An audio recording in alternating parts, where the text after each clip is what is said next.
Yats'e good morning, and welcome to Daybreak Warriors Navajo Word of the Day. Today's Navajo word of the day is going to be museum. To say museum in Navajo, you say Daníl'í, Bił Haz'á, Daníl'í, Bił Haz'á, museum. And how this word works out is Daníl'í means people are looking at something, but you're not saying what it is.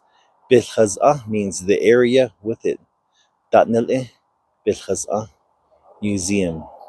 Now, if you're being specific, like in Native American museum, you would say Bitsi Yishtłizhii Binaalyé'é Daníl'ó, Bił Haz'á, Bitsi Yishtłizhii Binaalyé'é Daníl'ó, Bił Haz'á.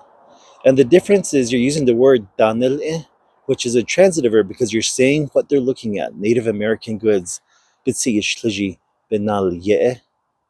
So this month is Native American Heritage Month. yiziłígíí Bitsi Yishtłizhii hwiindzin. Why don't you go out and go to a Native American museum like this one?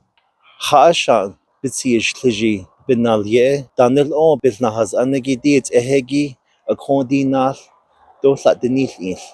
And that's today's Navajo word of the day. Museum. Daníl'í, Bił Haz'á. Daníl'í, Bił Haz'á, museum. Have a nice day.